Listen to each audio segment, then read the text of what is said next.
Invincible Season 3 is here, and my goodness, it has been an absolute cinema thus far. I'll be going over just a few plot points from the 3 newest episodes. And our boy Mark has been in the gym crazy, getting a 65% increase on speed, 70% on endurance, and 138% on strength. I was so happy, but then I remembered, even with these upgrades, he probably still gets smacked by some stronger villains.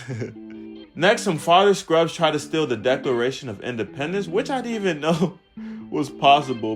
But Mark and Rex head to the scene, and then we meet Dupla Brother, which is basically Kate's brother, who also has the same powers as her, and he begins to attack Mark because he believes he is the reason why she is dead. Chaos begins, and shortly after, Duplicate makes her lovely entrance, and everybody is shocked that she's alive.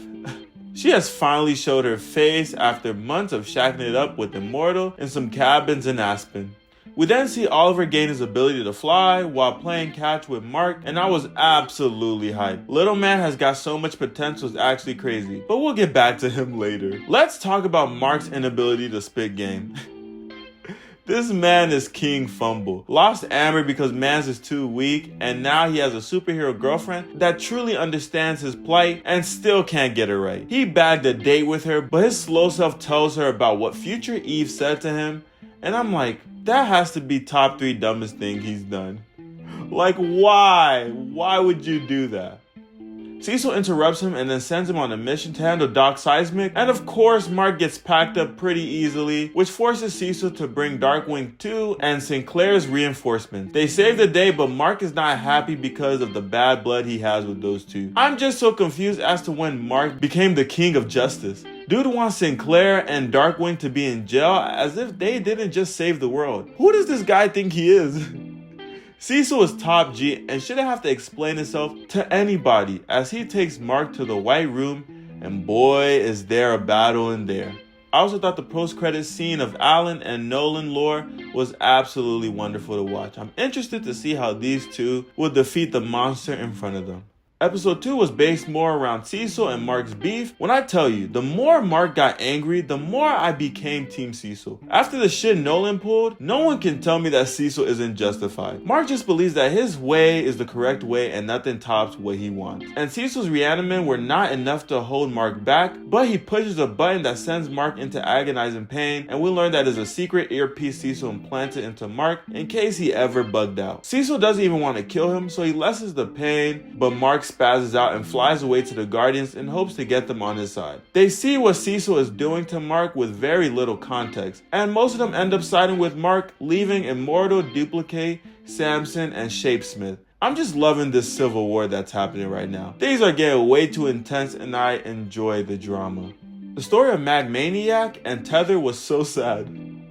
They had every right to become a villain. Rent was going up and they just got fired from their jobs. Then they get an eviction notice and now they're homeless. Life couldn't have got any more worse. And then they said, F it, we'll just rob a bank. They didn't get very far as Mark and Oliver put a stop to them. However, Ollie gets hurt and Mark gets angry at him for not listening. This little man Ollie just doesn't listen no matter what. Just a reminder that kids should not have superpowers. Next, Amber debuts for the first time in season 3, and she just catches up with Eve. Eve is a little scared to tell her that her and Mark are dating, but Amber already knew because of William. This boy does not know how to keep his mouth closed for nothing. Always talking. Side note, why is Debbie telling this fake Nolan all the secrets of her family? Like, why? But I can't lie, bro's hilarious. Let's get into the meats and potatoes. Isn't it crazy that this man Oliver was able to kill the Mahler twins with such ease when he's locked in? We've been asking Mark to do this since day 1, and this 6-year-old who's barely trained is doing a better job than his grown brother. This boy is too much like Nolan. Way too much, and I freaking love it. Him covered in blood talking to Cecil was an insane visual. Cecil showed compassion, but on the inside, he was probably hyped that he's got a better Nolan prototype. And I'm tired of this man Mark, always choking out Cecil any chance he could get. Cecil, I need you to pack this man up quick.